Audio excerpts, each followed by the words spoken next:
Good morning, students. I hope you are well and good. Today, I will going to discuss about a mechanism of the urine formation. In previous lecture, we were also discuss about the ultrafiltration and glomerular filtration. We were also discuss about the pressure found in between the glomerulus and that type of pressures the blood are filtered and form a glomerular filter or GF. The GF has there are two type of substances. First substances like useful substances and second substances are harmful substances for the body. The useful substances are reabsorbed in the renal tubules.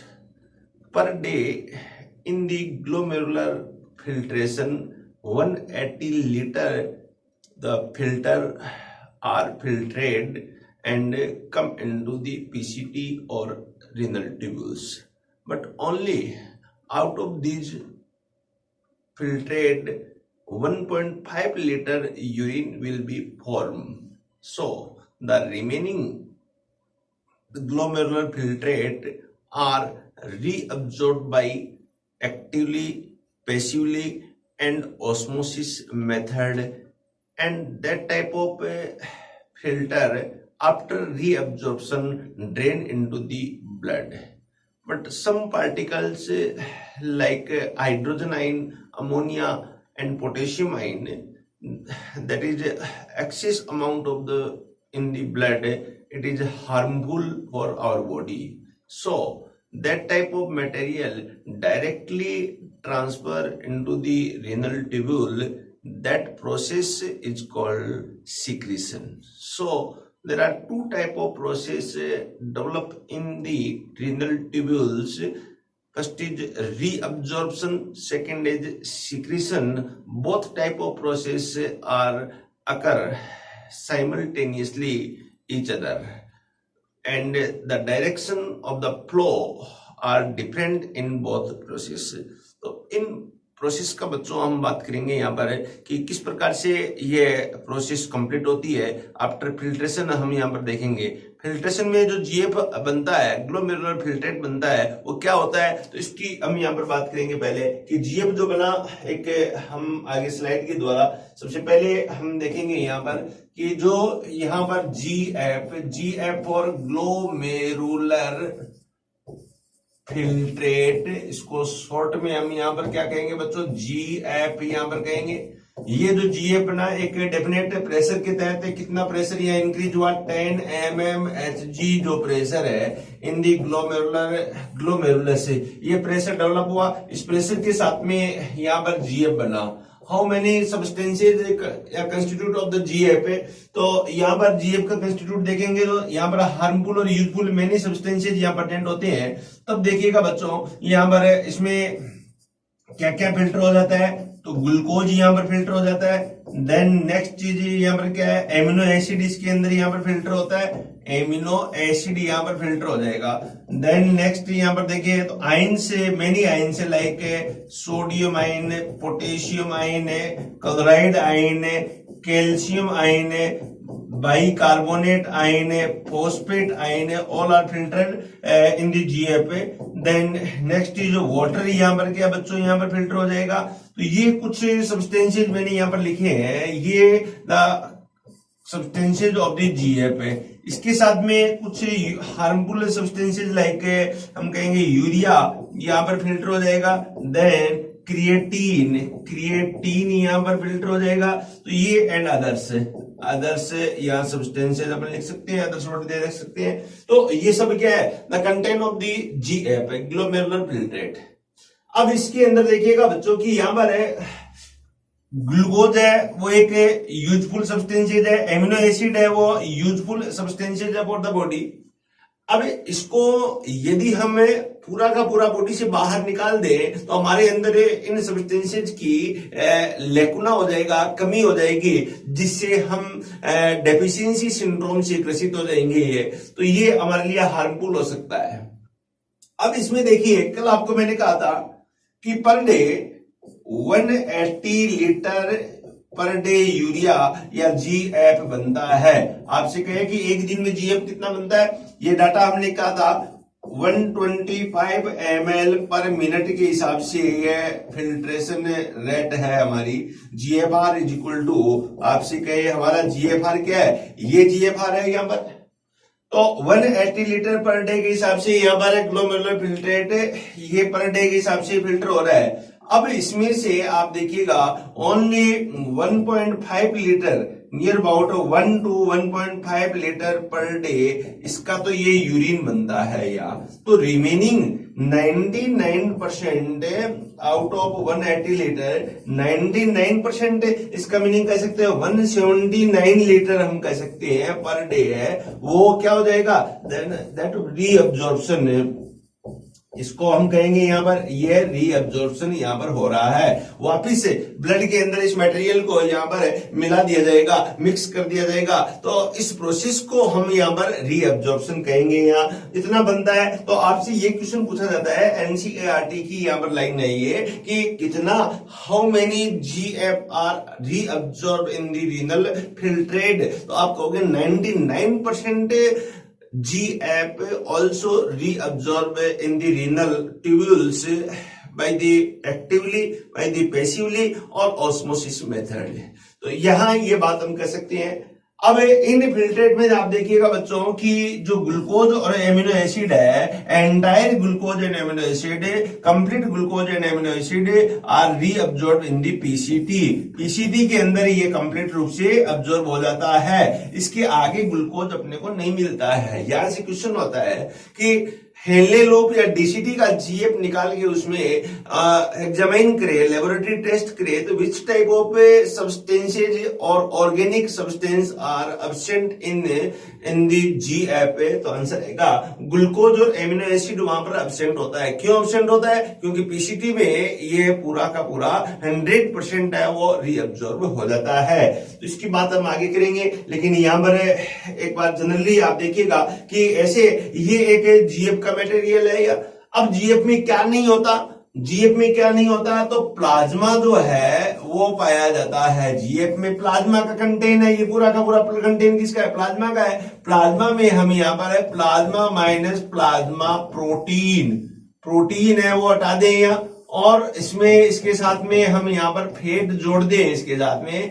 तो ये यहाँ पर है वो कह सकते हैं कि जीएफ से बनता है। इस प्रकार से है जीएफ बनता है। तो प्लाज्मा में से प्रोटीन और फैट को हटा दें और बाकी जो मटेरियल है वो यहाँ पर फिल्टर हो सकता है according to size of ultrapore, according to size of fenestra pore. तो इस प्रकार से अब बच्चों आप समझ गए होंगे कि कैसे यहाँ पर जीएफ बनता है। It is very important process, इस चीज को हम यहाँ पर समझ चुके हैं। तो अब बता सकते हैं हमें कि किस प्रकार से जीएफ है वो यहाँ बन रहा है इन दी ग्लोमेरुलर फिल्ट्रेशन। अब इसके बाद में आगे चले, नेक्स्ट प्रोसेस क्या है। नेक्स्ट प्रोसेस में आप देखेंगे यहाँ पर, नेक्स्ट प्रोसेस बच्चों हम यहाँ पर देखेंगे कि जो tubular reabsorption and tubular secretion. What do you mean about the tubular reabsorption and what do you mean about the tubular secretion है। तो इसमें आगे देखिएगा, रीअब्जॉर्प्शन और सीक्रेशन के लिए जो रेस्पॉन्सिबल पार्ट है इसे पीसीटी, डीसीटी, ये तो दोनों रीअब्जॉर्प्शन और सीक्रेशन दोनों के लिए। इसके अलावा हेनले लूप एंड सीटी भी इसके अंदर इन्वॉल्व है। तो इसे हम कहेंगे रीनल ट्यूब्यूल्स है involve in the tubular reabsorption and tubular secretion. Especially tubular secretion occur in the PCT and DCT, but the reabsorption occur in the PCT, Henle loop, DCT and collecting tube. तो ये आप बता सकते हो यहाँ पर। यहाँ हम रीअब्जॉर्प्शन को कह सकते हैं a comparison of the volume of the filtrate form per day 180 litre with that of the urine release 1.5 liter suggests that nearly 99% of the filtrate has to be reabsorbed by the renal tubules. बहुत ही important यहाँ पर statement दिया गया है ये, तो ये आपको ये अभी हमने डिस्कस किया था कि या per day how many glomerular filtrate are form, तो आंसर आएगा यहाँ पर 180 litre per day GF are form in the glomerular filtrate और glomerulus. Then only as a urine the release of the filtrate, तो आंसर आएगा यहाँ पर 1.5 litres urine release by the kidney per day. तो हम क्या सजेस्ट कर सकते हैं कि out of 180 litre only 99% filtrate has to be reabsorb by the renal tubule. Only 1% part of the urine will be formed out of the 180 liter GF और glomerular filtrate. तो ये देख सकते हैं हम यहाँ इस प्रकार से. देन नेक्स्ट प्रोसेस क्या कह रहा है, this process is called reabsorption. ऐसी प्रोसेस को हम क्या कहेंगे, रीअब्जॉर्प्शन कहेंगे. The tubular epithelial cell in the different segment of the nephron perform this reabsorption involve both active and passive process. It is very important.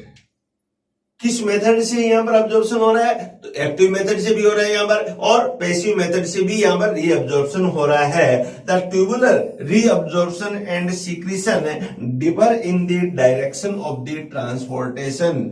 अब यहाँ पर एक क्वेश्चन और बनता है कि रीअब्जॉर्प्शन है वो किस मेथड से अपन डिफरेंस कर सकते हैं. तो यहाँ पर ट्रांसपोर्टेशन का जो डायरेक्शन है उस बेस पे हमें यहाँ पर बता सकते हैं दोनों डिफर है. बोथ प्रोसेस अकर साइमल्टेनियसली, दोनों प्रोसेस है वो एक दूसरे के साइमल्टेनियसली होती है यहाँ पर. तो हम यहाँ बात कर सकते हैं बच्चों, एक और स्लाइड के द्वारा यहाँ पर बताऊं मैं कि एक तरफ मैं रीअब्जॉर्प्शन कह रहा हूँ, ट्यूबुलर पार्ट है, तो ये हमारे अंदर इस प्रकार से ये यहाँ पर वोमेन कैप्सूल है, वोमेन कैप्सूल की सराउंडिंग ये यहाँ पर पीसीटी ट्यूबुलर रीजन है. अब देखिएगा आप यहाँ बच्चों हम देख सकते हैं इसके पास में हम बना सकते हैं ये क्या एक ब्लड वेसल्स है, वासा रेक्टा है या पेरिट्यूबुलर कैपिलरीज है. अब यहाँ पर देखिएगा जो भी फिल्ट्रेट यहाँ पर आया, ये फिल्ट्रेट यहाँ आया इस प्रकार से, ये जो ग्लोमेरुलस था इसमें से ये फिल्टर होके यहाँ पर आया. तो ये फिल्ट्रेट यहाँ जैसे pass out from the cell, pass out from the PCT, ये पीसीटी है, फिर उसके बाद में हेनले लूप है, देन डीसीटी. अब यहाँ कितना फिल्ट्रेट पर डे यहाँ पर आता है, तो 180 लीटर पर डे यहाँ फिल्ट्रेट बनता है, जीएफ बन रहा है. इसका 99% रीअब्जॉर्ब होगा. रीअब्जॉर्ब का meaning direction of the flow of GF है.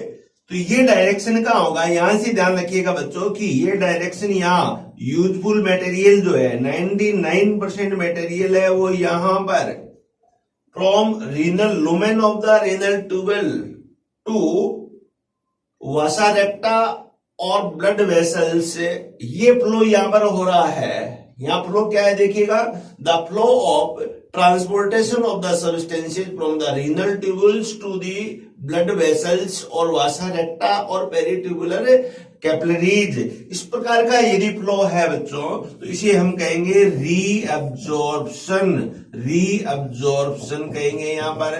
तो इसको meaning deletion of the substances from the GF, ये कह सकते हैं deletion of the substances. What type of substances, that is called useful substances like ammonia, like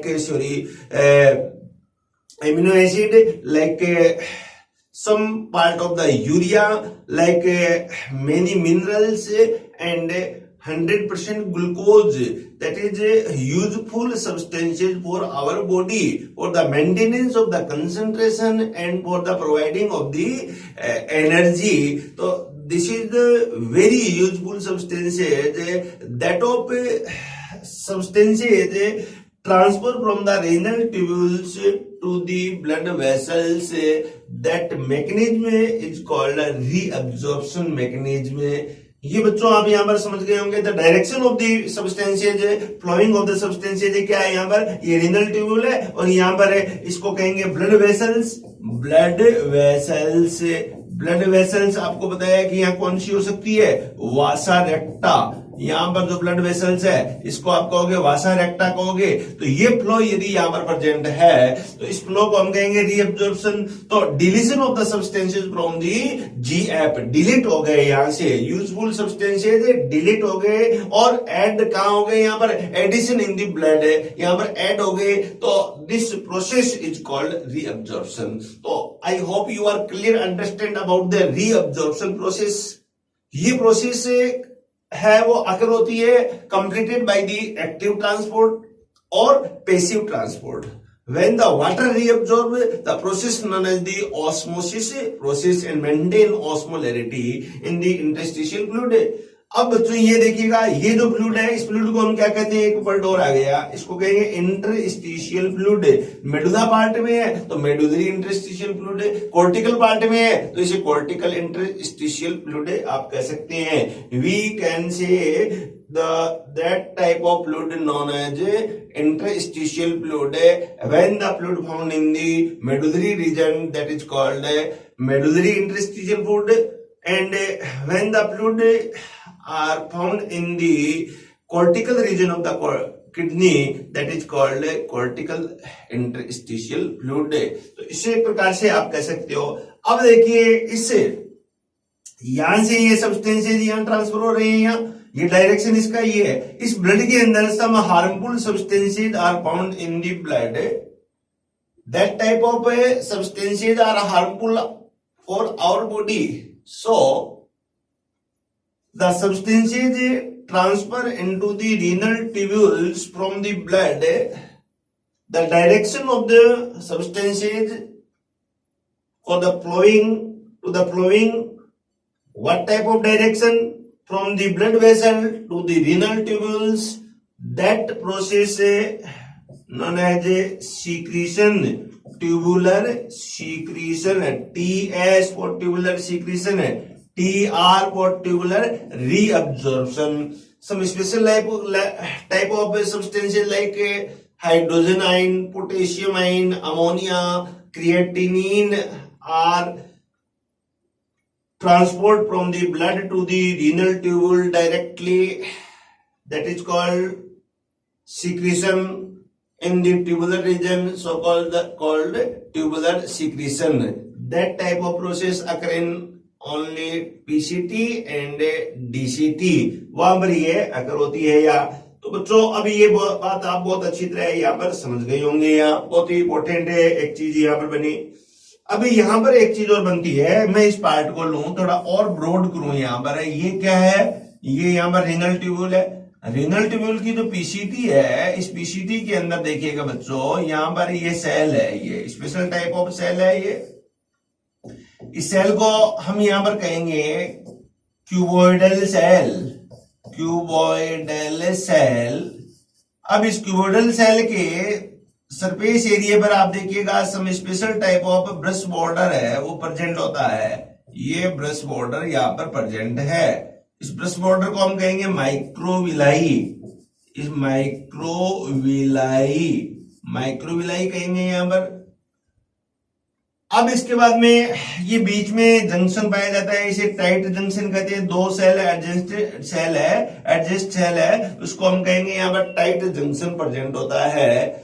तो यहां आप देखिए सम सब्सटेंसेज है. ये सब्सटेंसेज है क्या होंगे, सबसे पहले तो इस सेल को यहां जाएंगे, फिर इसके अंदर होंगे, फिर यहां से यहां ट्रांसफर होंगे तो इंटरस्टिशियल फ्लूइड में जाएंगे, फिर यहां से ब्लड के अंदर जाएंगे.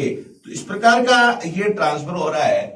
अब ये जो ट्रांसफर हो रहा है जहां कहीं पर भी इसमें एनर्जी का यूज हो रहा है, ऐसे ट्रांसफर इसमें कहीं पर भी एनर्जी यूज हो रही है तो उसे हम कहेंगे primary active transport. Primary, that type of transport primary active transport transport है। और मोस्टली आप देखिएगा बच्चों, यहाँ इस टाइप के ट्रांसपोर्ट में सोडियम आयन का अब्जॉर्प्शन है वो इसी ट्रांसपोर्ट से होता है। इसी जो सेल के अंदर से यदि ट्रांसफर हो रहा है तो इसे हम क्या कहेंगे, यहाँ सोडियम आयन का ट्रांसपोर्ट है, वो एनर्जी यूज हो रही है और इसी प्रकार से ये ट्रांसपोर्ट हो रहा है। कुछ यहाँ पर ट्रांसपोर्ट बच्चों ध्यान रखिएगा कि कभी कभी यहाँ पर सोडियम आयन है, जैसे जैसे यहाँ ट्रांसफर होते हैं तो यहां से अपने साथ में ग्लूकोज का भी ट्रांसपोर्ट करते हैं, यहाँ पर ग्लूकोज को साथ ले जाते हैं। तो इस प्रकार का जो ट्रांसपोर्ट हो रहा है यहां से इसके अंदर, इसको हम कहेंगे secondary active transport. Secondary active transport, it is very important mechanism, ध्यान रखिएगा यहाँ पर प्राइमरी एक्टिव ट्रांसपोर्ट और सेकेंडरी एक्टिव ट्रांसपोर्ट, ये मैकेनिज्म होती है कहां पर, पीसीटी के अंदर होती है। तो 1 by 1 अपन यहाँ पर करेंगे कि कहां पर किस पार्ट में कौन कौन सी मैकेनिज्म यहाँ पर कंप्लीट हो रही है। तो हम यहाँ पर समझ चुके हैं कि रीअब्जॉर्प्शन क्या है, what do you mean about the reabsorption, और इसके साथ में what do you mean about the secretion, secretion की मैकेनिज्म क्या है। तो बच्चों बहुत अच्छी तरह हम यहाँ पर क्लियर अंडरस्टैंड, क्रिस्टल क्लियर यहाँ नॉलेज के साथ में हम यहाँ पर समझ गए होंगे कि क्या रीअब्जॉर्प्शन है और क्या सीक्रेशन है। तो एक्चुअल में दोनों साइमल्टेनियसली रिएक्शंस है और ऑपोजिट डायरेक्शन में यहाँ ट्रांसफर हो रही है, यहाँ तो डायरेक्शन के बेस पे इसे हम डिवाइड कर सकते हैं, अब्जॉर्प्शन एंड सीक्रेशन, और जिसके तहत यूजफुल सब्सटेंसेज है वो या अब्जॉर्ब होते हैं। इस according to absorption of the substances are divided in 3 parts, 3 types. First is a threshold substances, second is highly threshold substances, third is minimum और low threshold substances. Highly threshold substances का meaning है बच्चों यहाँ पर when the 100% of the substances are absorbed in the PCT, that is called highly threshold substances. The example of highly threshold substances are glucose and amino acid, it is a highly threshold substances. Then low threshold substances, meaning when some part of the substances are reabsorbed in the PCT and some excess part of the substances removed from the body due to higher amount of that type of substances harmful of our body. So that type of substances removal from the body is called low threshold substances like sodium ion, potassium ion, urea and others. तो ये इसे हम कहेंगे क्या, low threshold substances. Then a threshold substances, a threshold meaning यहाँ पर when the substances are most toxic for our body, so that type of substances completely removal from the body and does not reabsorb any percentage of this type of substances which are called a threshold substances like ammonia, like hippuric acid, like drugs and other harmful substances. तो इस प्रकार से हम इसे divide कर सकते हैं threshold value में, आवर्ती वैल्यू में। तो कौन सा किस प्रकार का सब्सटेंसेज है तो वो बच्चों हम यहाँ पर समझ चुके होंगे। A threshold, low threshold and high threshold substances according to reabsorption है वो हम डिवाइड कर सकते हैं। तो इस प्रकार से आप यहाँ पर समझ चुके होंगे। नेक्स्ट बच्चों हम बात करें यहाँ पर, तो आप देखिएगा 1 by 1 हम देखें different part of the renal tubules, PCT, Henle loop and DCT and सीटी, डिफरेंट पार्ट में हमने डिवाइड किया। अब डिफरेंट पार्ट में रीअब्जॉर्प्शन यहाँ पर होता है, maximum reabsorption occur in the PCT. बहुत ही अच्छा क्वेश्चन है यहाँ पर बच्चों कि यहाँ पर मैक्सिमम रीअब्जॉर्प्शन है वो कहाँ होता है, तो आपका आंसर होगा पीसीटी के अंदर मैक्सिमम रीअब्जॉर्प्शन होता है। एवरेज तौर पे हम देखें तो near about 65% substances are reabsorb in the PCT. Average हम देखें डिफरेंट पार्ट में हम देखते हैं तो सोडियम आयन 80% हो सकता है, ग्लूकोज और एमिनो एसिड है वो 100% रीअब्जॉर्ब होते हैं, कुछ 70% सब्सटेंसेज है वो रीअब्जॉर्ब होते हैं। तो यहाँ हम बात करेंगे, देखिएगा first reabsorption in the PCT proximal convoluted tube, इसके अंदर किस प्रकार से सब्सटेंसेज अब्जॉर्ब होते हैं। The various substances reabsorb are 80% water है वो 80%, टोटल जो वाटर यहाँ पर आता है उसका 80% reabsorb in the PCT. So maximum amount of the water absorb, यहां पर इसका मीनिंग क्या हो गया, maximum amount of water, maximum amount of the water है रीअब्जॉर्ब कहां होता है, तो आंसर आएगा अपना पीसीटी में होता है, इन पीसीटी। ये क्वेश्चन कई बार फ्रेम किया गया है in the exam by the examiner, ध्यान रखें ये क्वेश्चन यहां पर फ्रेम किया जा सकता है कि higher amount of the water, maximum amount of the water absorb in the, तो आपका आंसर क्या आएगा, पीसीटी में यहां मैक्सिमम अमाउंट है वो अब्जॉर्ब होती है। तो I hope you are clear understand about the point, about the statement. Then second is 70% sodium ion and 75% potassium ion are absorbed in the PCT। तो यहाँ हायर अमाउंट, तो 70% है यहाँ एक हायर अमाउंट होगी और 75% potassium ion higher amount of the sodium and potassium both are absorb in the PCT. तो it is a very important question, ये भी क्वेश्चन यहाँ पर पूछा जा सकता है, इस क्वेश्चन को यहाँ पर फ्रेम किया जा सकता है कि सोडियम और पोटेशियम की हायर अमाउंट कहां रीअब्सॉर्ब होती है। Then entire glucose and amino acid 100%, यहां बहुत ही इंपॉर्टेंट क्वेश्चन है, 100% glucose and 100% amino acid also reabsorb in the PCT. इसका मीनिंग पीसीटी में 100% ग्लूकोज रीअब्सॉर्ब हो जाएगा, 100% एमिनो एसिड यहाँ पर रीअब्सॉर्ब हो जाएगा। तो इसके बाद में हेनली लूप, डीसीटी, सीटी और यूरिन में देखें तो एमिनो एसिड नहीं मिलता है, ग्लूकोज भी नहीं मिलता है। एक normal level of the glucose हमारी बॉडी के अंदर है, हमारी बॉडी में the normal concentration of the glucose 80 to 120 ml पर 100 ब्लड यहाँ पर होता है। अब ये यदि ग्लूकोज है तो इसे से या फिल्ट्रेशन रेट जो होगी उस फिल्ट्रेशन के द्वारा पीसीटी में जो ग्लूकोज एमिनो एसिड आएगा वो कंप्लीट रीअब्सॉर्ब हो जाएगा।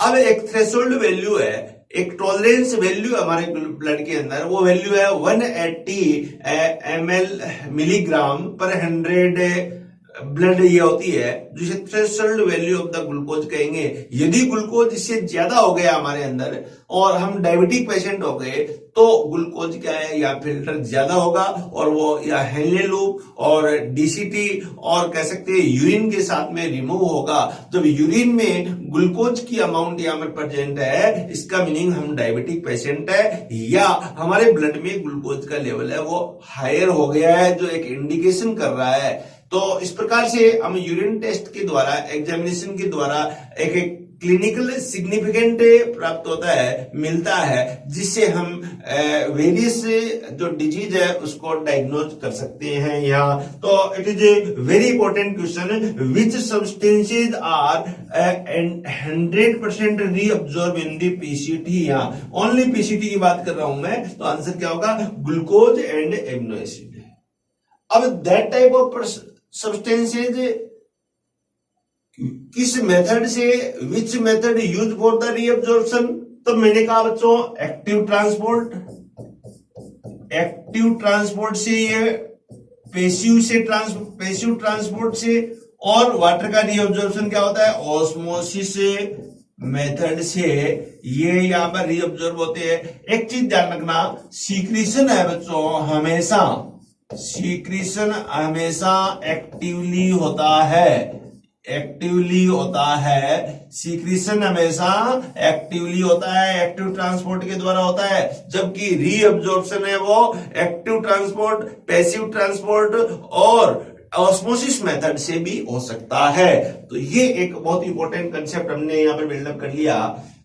अब एक एनसीईआरटी का डायग्राम है, उसके द्वारा हम यहाँ पर बता सकते हैं कि कहां पर किस प्रकार से सब्सटेंसेज है वो रीअब्जॉर्ब हो रहे हैं। ये बच्चों देखिएगा किडनी का कॉर्टेक्स रीजन है, ये किडनी का यहाँ पर मेडुला रीजन है।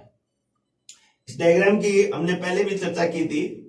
यहां पर आप देखिएगा ये ग्लोमेरुलस है, ये यहाँ पर है बोमेन कैप्सूल है।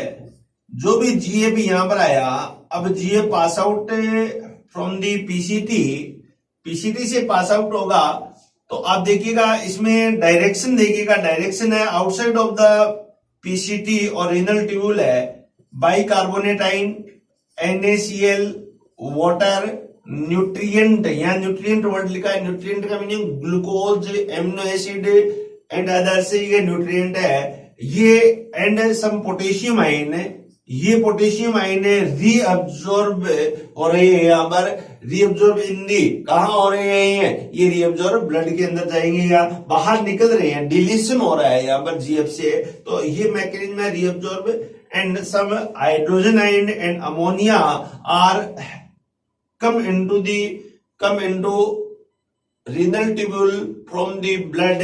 तो ये क्या है, यहाँ पर हाइड्रोजन आयन और अमोनिया शो कर रहा है। डायरेक्शन क्या है, यहाँ पर इस साइड में है, ऐसे डायरेक्शन को हम कहेंगे सीक्रेशन हो रहा है। इसके बाद में यहां आप देखिएगा descending limb of Henle loop, material कहां आता है, हेनले लूप के अंदर आता है।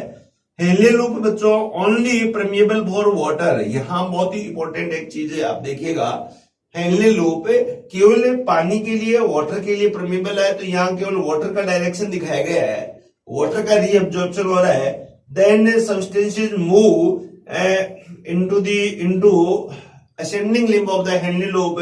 असेंडिंग लिम्ब है वो only permeable for salt, NaCl, KCl है, तो यहाँ पर NaCl का रीअब्जॉर्प्शन हो रहा है, तो ये फिर डीसीटी के अंदर आएगा। डीसीटी के अंदर देखिएगा यहाँ NaCl, water and bicarbonate ion reabsorb हो रहे हैं, लेकिन ये जो रीअब्जॉर्ब हो रहे हैं ये फैकल्टेटिव है, फैकल्टेटिव, ये याद रखिए बच्चों, वेरी इंपॉर्टेंट मैकेनिज्म है। डीसीटी के अंदर ये मैकेनिज्म होती है फैकल्टेटिव, पीसीटी के अंदर जो मैकेनिज्म होती है उसको कहेंगे ऑब्लिगेटरी, ऑब्लिगेटरी मैकेनिज्म है। यहाँ पर पीसीटी और हेनले लूप में वाटर का रीअब्जॉर्प्शन हो रहा है, वो यहाँ ऑब्लिगेटरी है, और ये क्या है, फैकल्टेटिव मैकेनिज्म कंप्लीट होती है। यहाँ पर फैकल्टेटिव का मीनिंग है यहाँ पर कंडीशनल मैकेनिज्म यहाँ पर हो रही है। Then material come into the city के अंदर अकॉर्डिंग टू रिक्वायरमेंट यहाँ पर यूरिया और यहाँ पर सोडियम आयन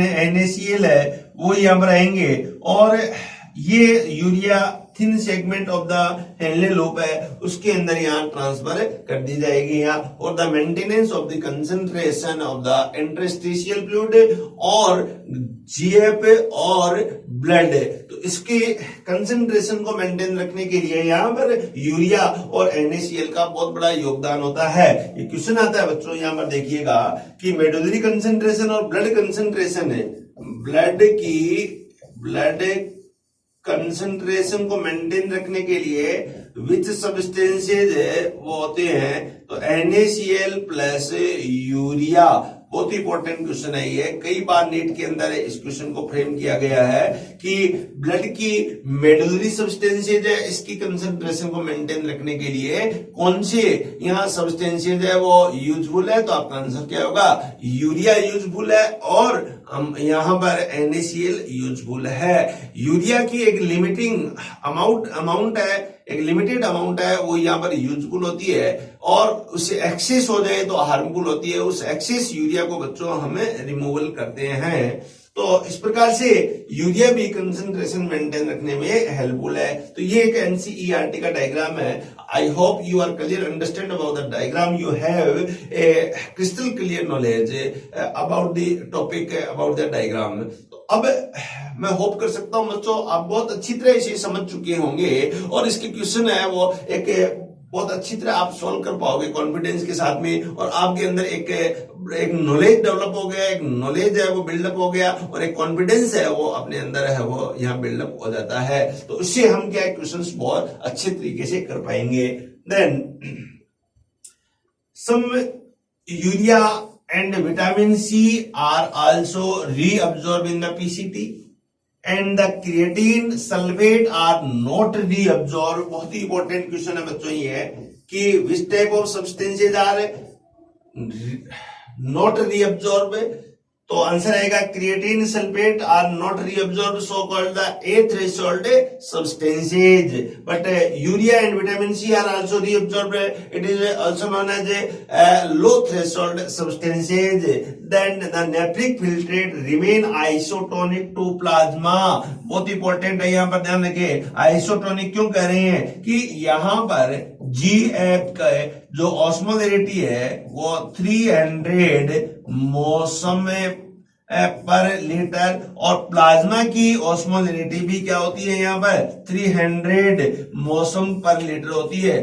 दोनों की कंसंट्रेशन सेम है, तो इसलिए हम क्या कहते हैं, nephric filtrate remain isotonic to each other.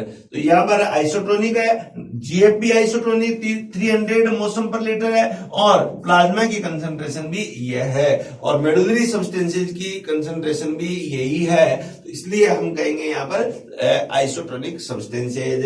तो ये बच्चों यहाँ स्टेटमेंट है, बहुत अच्छी तरह आप यहाँ समझ चुके होंगे.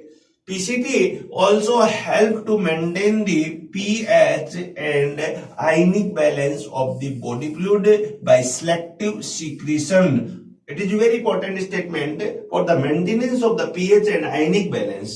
Which method used by the PCT? So the method used selective secretion. Selective secretion meaning from the blood some special ions are secreted into the PCT. Which type of method? That is called the secretory method, and that type of ion maintain to the pH and ionic balance of what type of ion? Hydrogen ion. Then second ion, ammonium ion, ammonia, and third is the potassium ion, also helpful for the maintenance of the pH or maintenance of the ionic balance. तो hydrogen ion, ammonia and potassium ion अभी आपको बताया था, ये क्या करते हैं, यहाँ पर सीक्रेट होते हैं, और सीक्रेशन जितना भी होता है ध्यान रखना कि ये हमेशा एक्टिव ट्रांसपोर्ट मेथड से होता है. ये क्वेश्चन फ्रेम किया जा चुका है बच्चों कि which method use for the secretion, active method, passive method. Answer आएगा आपका एक्टिव मेथड. या secretion only occur by the actively, but the reabsorption occur by the actively and passively both. तो ये आप यहां पर ध्यान रखिए, वेरी इंपॉर्टेंट स्टेटमेंट है. Then it also absorb bicarbonate from nephric filtrate, a substances, while it reabsorption from lumen of the tubules to interstitial fluid can take two route, that is through individual tubules called transcellular reabsorption between the adjacent tubules cells, that is called paracellular reabsorption. It is very important mechanism. That type of question asked in the AIIMS and JIPMER in previously, but recently the JIPMER and AIIMS sheet or exam merge into the NEET exam. तो हम ये कह सकते हैं कि इस type का थोड़ा सा टिपिकल क्वेश्चन है, बट पूछ सकते हैं what type of method use for the reabsorption, what type of route use for the reabsorption. तो हमने अब तक कहा कि एक्टिव ट्रांसपोर्ट और पैसिव ट्रांसपोर्ट का यूज कर रहा है, बट इसमें भी यहां पर रूट की बात करें, what is the route for the reabsorption. तो there are two type of route. First is transcellular route and second is a paracellular route. What do you mean about the transcellular reabsorption and paracellular reabsorption? इस topic पे हम बच्चों यहाँ पर बात करेंगे. Transcellular and पैरासेलुलर दो चीज यहां पर आएगी. एक वर्ड और आता है apical membrane of the tubule cell is an contact tubular fluid and basolateral membrane is in contact in the interstitial fluid. ये बात अब यहां पर बच्चों समझनी है आपको. कैसे, आप देखिएगा ये हमारे अंदर एक ब्रॉड पार्ट में बता रहा हूं। ये पीसीटी का एक एरिया है, ये सपोज अपनी पीसीटी है, ओके। इस पीसीटी के यहां पर है सेल से, इस सेल को हम कहेंगे cuboidal type of cell in the PCT which type of epithelial tissue present, तो आप कहोगे cuboidal type of epithelial tissue present and the surface part of the cell have some finger like projections, finger like projection, इस प्रकार से आप ये projection बना सकते हो। ये प्रोजेक्शन यहां पर बना दिया है यहां पीसीटी का। तो इस सेल को हमने क्या कहा, क्यूब सेल है, क्यूब सेल। ये जो प्रोजेक्शन है, इस प्रोजेक्शन को हम क्या कहेंगे, इस प्रोजेक्शन को हम कहेंगे यहां पर माइक्रोविलाई, और माइक्रोविलाई यहां प्रेजेंट होता है माइक्रोविलाई। बच्चों अपनी बॉडी में माइक्रोविलाई दो प्लेस पे प्रेजेंट होते हैं, एक तो इंटेस्टाइन के अंदर इंटेस्टाइनल एपिथेलियम है, वहां पर माइक्रोविलाई प्रेजेंट है, और एक यहाँ पर पीसीटी के अंदर, डीसीटी के अंदर और एनुलर लूप के अंदर माइक्रोविलाई प्रेजेंट है। But higher number of microvilli found in the PCT, maximum number of the microvilli found at the PCT cuboidal cell. It is very important question. अब ये सेल है, इस सेल के दो part है। अब आप देखिए, मैं एक सिंगल सेल को बाहर निकालूं, इसके एक पार्ट है जहां पर माइक्रोविलाई प्रेजेंट है, इस पार्ट को हम कहेंगे एपिकल पार्ट, और दूसरा जो रीजन है इसका बेस पार्ट है, इसे कहेंगे बेस, और साइड का रीजन है इसे कहेंगे बेसोलेटरल, बेस पार्ट, और साइड का रीजन है इसे कहेंगे हम लेटरल रीजन। तो इसे कलेक्टिवली आप कहोगे बेसोलेटरल रीजन। ये बात बच्चों यहां पर समझ में आ गई है। अब यह apical region toward to lumen, ये lumen of the renal tubule है। इस रीजन को आप देखिएगा, यहां पर ये किडनी का रीजन है, इसे हम कहेंगे interstitial region, interstitial region, ISR for interstitial region. ये हमारे पास में ब्लड वेसल्स है, ब्लड वेसल्स में क्या है, वासा रेक्टा, वासा रेक्टा है यहां पर। इस चीज को आप बच्चों बहुत अच्छी तरह समझ गए होंगे। अब देखिए, एक सेल को मैं यहां फिर बाहर निकालूं, यहां पर एक सेल है, इसको और एनलार्ज करके हम देखिए, ये एक सिंगल सेल है और इसके ऊपर ही यहां माइक्रोविलाई प्रेजेंट है, और ये यहां बेस पार्ट के अंदर न्यूक्लियस प्रेजेंट है, और इसके अंदर मेनी नंबर ऑफ माइटोकॉन्ड्रिया यहां प्रेजेंट होते हैं। ऐसे माइटोकॉन्ड्रिया को हम कहते हैं बेसोलेटरल माइटोकॉन्ड्रिया। ये इसका रीजन है apical region, and the opposite part of the apical region is called basolateral region. Basolateral जो यहां पर लिखा है, tubular fluid and basolateral membrane is in the contact interstitial fluid, basolateral region और बेसोलेटरल मेम्ब्रेन। अब बेसोलेटरल membrane है, ये इस साइड में प्रेजेंट है। इसी प्रकार यहां पर कोई दूसरी सेल यहां पर प्रेजेंट है, आप देखिएगा सेकंड टाइप ऑफ सेल है, इसके ऊपर भी इस टाइप से ये प्रेजेंट होते हैं। ये भी इसकी बेसोलेटरल है, इसके अंदर ये न्यूक्लियस है, फिर ये माइटोकॉन्ड्रिया है। ये सब आप स्ट्रक्चर पढ़ चुके हो। माइटोकॉन्ड्रिया की पोजीशन क्या होती है पीसीटी के अंदर, बेसोलेटरल पोजीशन होती है। यहां पर है दो सेल है, एडजेसेंट सेल है, यहां इस सेल के बीच में यहां पर है इस टाइप से जंक्शन होता है। इस जंक्शन को हम कहते हैं टाइट जंक्शन।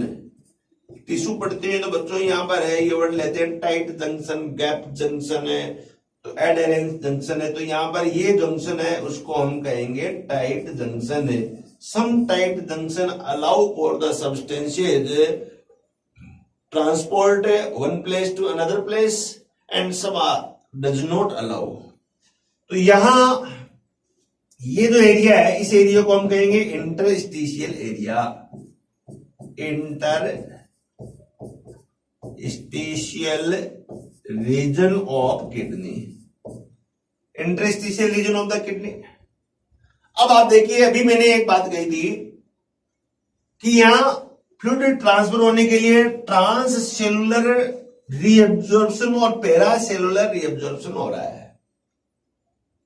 ट्रांससेलुलर रीअब्जॉर्प्शन कैसे होता है, तो वापिस अपने यहां पर चले। इसका मीनिंग है कि ये जो लूमेन ऑफ द सब्सटेंसेज है, यहां पर है मान लो amino acid, sodium ion, potassium ion, glucose ये यहां पर ट्रांसफर होंगे। तो अब देखिए इस प्रकार से ये सेल के बीच में से चलते हुए पहले ये सोडियम आयन ये कहां आएंगे, यहां पर सेल के अंदर आएंगे।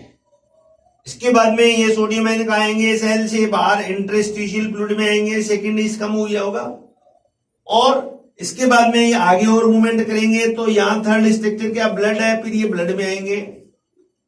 अब ये जो सब्सटेंसेस मूव कर रहे हैं ये कंसंट्रेशन ग्रेडियंट के अगेंस्ट भी मूव कर सकते हैं और कंसंट्रेशन ग्रेडियंट के डायरेक्शन में भी मूव कर सकते हैं। यहां पर ये when the that type of ions and substance move against to concentration gradient, that mechanism is called active transport। इस मैकेनिज्म को हम क्या कहेंगे, एक्टिव ट्रांसपोर्ट कर रहे हैं।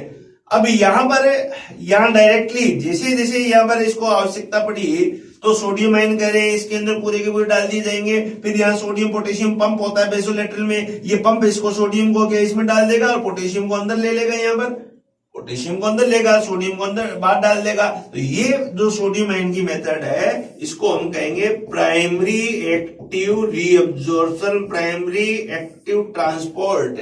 और ट्रांस किस प्रकार का यहां पर है मैकेनिज्म हो रहा है, रीअब्जॉर्प्शन हो रहा है। तो transcellular reabsorption when the substances are transport from the cell from the apical membrane to the basolateral membrane and from the basolateral membrane that type of substances drain into the interstitial fluid according to concentration gradient. That type of substances come into the across to the membrane and come into the blood. This is called the primary active transportation or transcellular reabsorption। इसके बाद में बच्चों दूसरा देखिएगा, यहाँ कुछ substances क्या होते हैं यहाँ पर ट्रांससेलुलर होते हैं, लेकिन यहाँ पर है एडजेस्टेंट जो सेल है इसके द्वारा यहाँ पर आते हैं। यहां हो सकता है टाइट जंक्शन हो सकता है।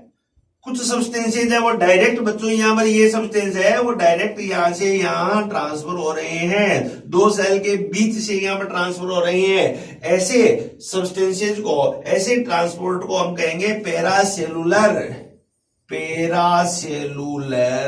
Transport. It is very important question, थोड़ा सा डेप्थ का क्वेश्चन है बच्चों।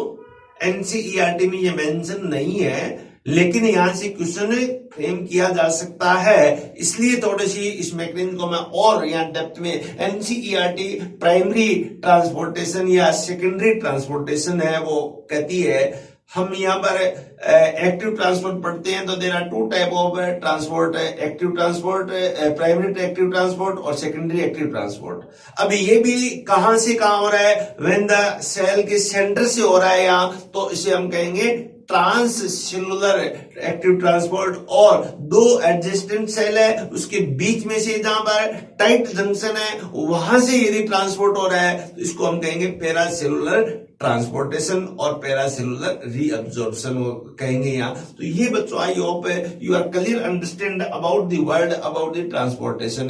प्राइमरी और सेकेंडरी, प्राइमरी में एनर्जी यूज होती है, सेकेंडरी है उसके अंदर सोडियम तो जाहिर है, सोडियम फिर अपने साथ क्या ले जाता है कि ग्लूकोज को भी कहता है कि तुम भी मेरे साथ चलो इधर। तो ऐसे ट्रांसपोर्ट को हम कहेंगे यहाँ पर सेकेंडरी टाइप का ट्रांसपोर्टेशन। एंड अदर सब्सटेंसेज है वो पैसिवली यहाँ पर मूवमेंट करते हैं। तो इस प्रकार से आप इस बात को बहुत अच्छी तरह समझ गए होंगे कि क्या एपिकल मेम्ब्रेन है, कौन सी यहाँ पर बच्चों बेसोलेटरल मेम्ब्रेन है और किस टाइप से यहाँ पर ट्रांस और पैरा सेलुलर रीअब्जॉर्प्शन होता है। इसे हम एक और बहुत ही ब्यूटीफुल डायग्राम, ब्यूटीफुल स्लाइड के द्वारा इसे हम डिस्क्राइब कर सकते हैं इस मैकेनिज्म को। कौन सी मैकेनिज्म है, ट्रांस सेलुलर मैकेनिज्म और पैरासेलुलर मैकेनिज्म। ये बच्चों आप देखिएगा ये एक यहाँ पर क्यूबोइडल सेल है, ट्यूबुलर सेल बोलेंगे, क्यूबोइडल सेल है। ये माइक्रोविलाई यहाँ पर प्रेजेंट है, ये सब क्या है माइक्रोविलाई है यहाँ पर। और ये यहाँ लुमेन ऑफ द ट्यूब्यूल्स है, ये इंटरस्टिशियल फ्लूइड है और यहाँ आरबीसी दिखाई गई है, इसका मीनिंग ये पेरिट्यूबुलर और वासा रेक्टा यहाँ पर प्रेजेंट है, वासा रेक्टा भी प्रेजेंट है कह सकते हैं। पीसीटी और डीसीटी है तो क्या कहेंगे इसे, पेरिट्यूबुलर, और हैंले लूप है तो इसका नाम दे देंगे अपन वासा रेक्टा। इस बात को समझ गए। यहाँ रेड लाइन से यहाँ पर शो किया गया है एक्टिव ट्रांसपोर्ट और ब्लू लाइन से यहाँ पर शो किया गया है पैसिव ट्रांसपोर्ट। तो ये बात भी आप समझ चुके होंगे। यहाँ अब इस सेल की स्ट्रक्चर देखिएगा, ये फिल्ट्रेट इन दी ट्यूबुलर रूमेन, ये यहाँ पर पूरा का पूरा क्या है, फिल्ट्रेट है। यहाँ ये वाटर मॉलिक्यूल है, यहाँ पर ये इसकी मेम्ब्रेन है, इस मेम्ब्रेन को हम कहेंगे luminal membrane, meaning apical membrane, apical membrane toward to the lumen of the tubules. And ये यहाँ पर क्या है, सोल्यूट है यहाँ पर कोई भी। यहाँ इंटरस्टिशियल फ्लूइड है, कैपिलरी एंडोथेलियम है, ये कैपिलरी की एंडोथेलियम है, और बीच में ये सेल है किसी आप क्यूबॉइडल सेल कहोगे। तो इस प्रकार से एक हम यहां पर समझ चुके हैं। अब देखिए बच्चों, यहां पर है ये 1 नंबर, ये 2, ये 3, ये 4, एक डायरेक्शन दिखाया गया है। हम कह रहे हैं कि जो सब्सटेंसेज ट्रांसफर हो रहे हैं उसके 2 रूट है। एक रूट को हम कहेंगे ट्रांससेलुलर रूट, दूसरे रूट को हम कहेंगे पेरासेलुलर रूट। ट्रांससेलुलर रूट क्या कह रहा है, कोई भी सब्सटेंसेज है, अब देखिए ये वाटर की बात कर रहा है, एक वाटर है यहाँ सेल के अंदर से यहां पर सेकंड 1 प्रोसेस, फिर 2, फिर 3, फिर 4। तो 1 क्या कह रहा है, 1 कह रहा है movement via the transcellular route involve. क्या क्या यहां पर है मूवमेंट हो रही है, transport across the luminal membrane. सबसे पहले ट्रांससेलुलर में क्या होगा, कोई भी सब्सटेंस है वो transfer across the luminal membrane और apical membrane. Second diffusion through the cytosol, अब यहाँ पर साइटोसोल के अंदर यहाँ पर डिफ्यूजन हो रहा है। Then third transport across the basolateral membrane, ये थर्ड है बेसोलेटरल मेम्ब्रेन है, यहाँ पर ट्रांसपोर्ट हो रहा है। And space because membrane transporter transport ion into the space, यहां पर आयन है उनका ट्रांसपोर्ट हो रहा है। फिर 4th नंबर कह रहा है movement through the interstitial fluid and into the capillaries, ये मटेरियल कहां चला गया, अब कैपिलरीज के अंदर चला गया। तो इस प्रकार के ट्रांसपोर्ट को हम कहेंगे first mechanism, first route transcellular root.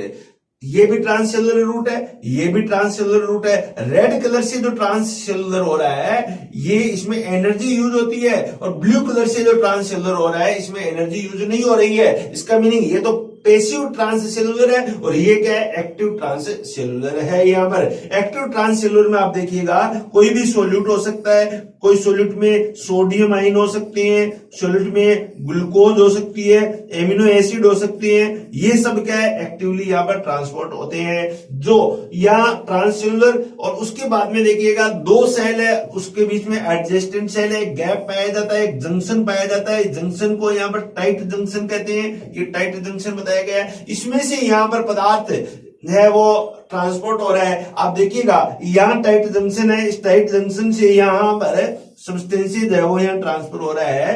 तो इसी ट्रांसपोर्ट को हम क्या कहेंगे, पेरासेलुलर टाइप ऑफ ट्रांसपोर्ट कहेंगे। तो अब बच्चों आप इसे बहुत अच्छी तरह समझ चुके होंगे। It is very important route for the transportation for the substances. Then next बात करें हम यहाँ पर आगे देखिए बच्चों, तो एक और अच्छी स्लाइड और एनलार्ज स्लाइड यहां पर दिखाई गई है। इसमें फिर वो यहाँ माइक्रोविलाई दिखाए गए हैं, ये ट्यूबुलर सेल है, क्यूबोइडल सेल है ये, और यहाँ पर ये पेरिट्यूबुलर कैपिलरीज है। केवल यहाँ पर सोडियम आयन का ट्रांसपोर्टेशन शो कर रहा है। फ्लूइड से यहाँ पर देखिएगा पेरासेलुलर रीएब्जॉर्प्शन यदि होता है तो कहां जाता है, 2 सेल के है उसके बीच में जो स्पेस है उससे सोडियम आयन जाएगा और ये यहाँ पर एंटर कर जाएगा ब्लड वेसल्स में। और यदि सेल मेम्ब्रेन का इन्वॉल्वमेंट रहता है यहाँ पर, इसको हम कहते हैं ट्रांससेलुलर रीएब्जॉर्प्शन, इसमें से सोडियम आयन जा रहा है जो इसमें एटीपी यूज होती है, ये देखिएगा यहाँ एटीपी यूज नहीं होती है, और ये sodium ion channel sodium potassium pump के द्वारा बाहर आता है, फिर इसे यहाँ ब्लड वेसल्स में ट्रांसफर कर देते हैं। तो इस प्रकार से ये इसी प्रकार है, ये मेम्ब्रेन दिखाई गई है, एपिकल मेम्ब्रेन, ये बेसोलेटरल मेम्ब्रेन, और ये जो यहाँ पर जंक्शन है इसको कहेंगे सेल जंक्शन। कैसा जंक्शन है? टाइट जंक्शन यहाँ पर है। तो इस प्रकार से डॉट डॉट को हम दिखाएंगे डिफ्यूजन मेथड। यहाँ पर पर्पल कलर में जो है इसे कहेंगे एक्टिव ट्रांसपोर्ट, और ये राउंड जो दिखाया गया है इसे हम कहेंगे सोडियम पोटेशियम पंप है। इसमें पंप का यूज होता है, और जहां पंप यूज होता है वहां एटीपी यूज होती है। तो यहाँ पर इसके द्वारा हम एक बहुत ही क्रिस्टल क्लियर अंडरस्टैंडिंग कर सकते हैं, एक बहुत ही क्लैरिटी के द्वारा हम इस टॉपिक को समझ सकते हैं। हमारे मस्तिष्क में इतनी क्लैरिटी हो जाएगी इस टॉपिक के लिए, हमारे अंदर इतना बिल्डअप हो जाएगा, नॉलेज बिल्डअप हो जाएगा अबाउट द टॉपिक, इतना कॉन्फिडेंस हमें डेवलप हो जाएगा जिससे हम इस टाइप के क्वेश्चंस को बहुत अच्छी तरह यहाँ है वो सोल्व कर पाएंगे। तो बहुत ही डेप्थ में मैं ये कह सकता हूँ, ये गारंटी के साथ मैं कह सकता हूँ कि कोई भी टीचर है इतने डेप्थ में इस टॉपिक को आपको नहीं समझा पाएगा, क्योंकि बहुत ही एक एक चीज को आपके लिए बहुत मेहनत की है, बहुत इसने एक एक डायग्राम को यहाँ पर कलेक्ट किया है, बनाया गया है, और समझाने का प्रयास किया गया है कि टॉपिक एक क्लिष्ट टॉपिक है, कॉम्प्लेक्स टॉपिक है, और उसको कैसे हम सरल तरीके से एक सिंपल मेथड में, एक सिंपल वे में हम किस प्रकार से आप तक डिलीवर कर सकें, ये हमारा प्रयास रहता है। और ये प्रयास इसके साथ प्रयास रहता है कि आप एक बहुत ही टॉप मेडिकल कॉलेज में प्रवेश करें, और ये इसी प्रयास के साथ हम निरंतर हम कंटिन्यूटी के साथ हमारा काम करते रहते हैं, और आप भी अपनी कंटिन्यूटी के साथ में बने रहिए, और आप बने रहोगे तो निश्चित तौर पे बच्चों एक दिन हम ऐसा रिजल्ट लेंगे कि आपका जो ड्रीम है उस ड्रीम से भी आपका ऊपर का रिजल्ट होगा। तो इसी के साथ हम आगे बढ़ते हैं। आगे देखिएगा, the 80 to 90% of the, it is very important, 80 to 90% of the reabsorption of the H2O occur along the reabsorption of the solute like sodium, potassium and glucose. Very important है यहाँ पर यह है water reabsorption in the PCT in the form obligatory water reabsorption। बच्चों ये question यहाँ frame किया जाता है, बहुत ही इंपॉर्टेंट क्वेश्चन है, डेप्थ का क्वेश्चन है कि पीसीटी के अंदर वाटर का रीअब्जॉर्प्शन होता है, तो विच मेथड? तो आंसर क्या होगा? Obligatory method. और डीसीटी के अंदर जो वाटर का रीअब्जॉर्प्शन किया जाता है, सीटी के अंदर जो वाटर रीअब्जॉर्प्शन किया जाता है वो क्या है? वो कौन सी मेथड है? फैकल्टेटिव मेथड है। ऐसी मेथड को क्या कहेंगे हम? फैकल्टेटिव मेथड कहेंगे बच्चों। यहाँ बहुत ही इंपॉर्टेंट क्वेश्चन है, यहाँ डीसीटी के अंदर फैकल्टेटिव और पीसीटी के अंदर क्या होगा? यहाँ ऑब्लिगेटरी। हेनली लूप के अंदर भी वाटर का रीअब्जॉर्प्शन क्या होगा? यहाँ पर ऑब्लिगेटरी होगा। ऑब्लाइज करेगा वाटर, यहाँ किसी प्रकार की कंडीशन नहीं है, बट उसमें डीसीटी में कंडीशन लागू होती है, सो इसलिए हम इसे कंडीशनल रीअब्जॉर्प्शन भी कहते हैं। 50% of the filtered chloride ion, 50% of the filtered urea and small amount of the calcium ion and magnesium are also reabsorbed in the PCT। तो इस प्रकार से हम यहाँ पर ये reabsorb कर सकते हैं। Then the sodium transport occur by the symport and antiport mechanism। Normal blood glucose level is 100 milligram per 100 ml blood, ये है हमारे अंदर। और इसे हम क्या मानते हैं? एवरेज डाटा दिया गया है, अदरवाइज 80 to 120 मिलीग्राम पर 100 ब्लड ये ग्लूकोज होता है। अब threshold value of the glucose, threshold value का मीनिंग है कि हमारी बॉडी टॉलरेंट कर सके ग्लूकोज को, उस वैल्यू को हम कहते हैं थ्रेशोल्ड वैल्यू। एवरेज डाटा ये, तो ये डाटा दिया गया है वो 180 मिलीग्राम पर 100 ml है। अब इससे ज्यादा ग्लूकोज यदि हमारे ब्लड में हो गया तो यूरिया के द्वारा ये बाहर निकलेगा, एग्जिट होगा, और यदि यूरिया के द्वारा ब्लड बाहर निकल रहा है तो इसका मीनिंग हम डायबिटिक पेशेंट है, हमारे ब्लड में ग्लूकोज का लेवल है वो हायर हो गया है। तो ये एक इंडिकेशन भी है, अभी आपको बताया था कि एक क्लिनिकल सिग्निफिकेंस भी है ये, और एक डिजीज डायग्नोसिस करने का एक इंडिकेशन भी है। Glucose start appearing in the urine if this threshold value is cross, यदि यहाँ 180 मिलीग्राम से क्रॉस कर दिया हायर देन, तो ऐसी कंडीशन में ग्लूकोज क्या चला जाएगा, यूरिन के साथ में लीकेज हो जाएगा, यूरिन के साथ में चला जाएगा। लूप ऑफ हेनले, सेकेंड यहां पर मेथड है loop of Henle. What do you mean about the loop of Henle, किस टाइप से यहां पर ऑब्जर्व हो रहा है लूप ऑफ हेनले के द्वारा, तो ये हम यहां पर करेंगे नेक्स्ट लेक्चर में। तो यहां तक बच्चों आज जो एक टॉपिक किया है बहुत इंपॉर्टेंट टॉपिक है, रीअब्जॉर्प्शन एंड सीक्रेशन की डेफिनेशन को समझाते हुए हमने बताया कि PCT it is a very most important part of the renal tubule, the maximum part of the glomerular filtrate are reabsorbed in the PCT. How many? According to NCERT, near about 65% to 70% of the glomerular filtrate are reabsorbed in the PCT by the actively and passively. The actively transport will divided into the two portion. First is the transcellular and second is the two type of route. Transcellular route and the paracellular route, and also divided in two type of transport. Primary active transport and the secondary active transport.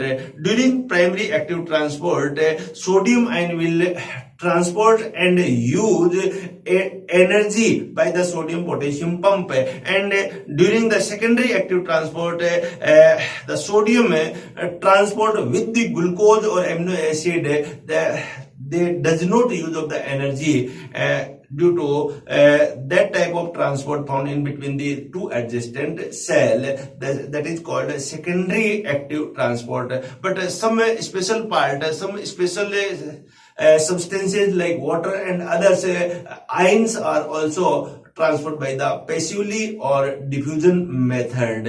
तो ये बच्चों आप बहुत अच्छी तरह समझ चुके होंगे, बहुत ही इंपॉर्टेंट है, एक टॉपिक था, एक कंसेप्चुअल टॉपिक था, और ये यदि हमें समझ में आ गया है तो हम पीसीटी से रिलेटेड कोई भी क्वेश्चन है वो हम नहीं छोड़ेंगे, खोड़ेंगे, और 100 by 100 180 by 180 मार्क्स लेके 180 क्वेश्चंस है उसको सोल्व करेंगे, 100% अपना देंगे।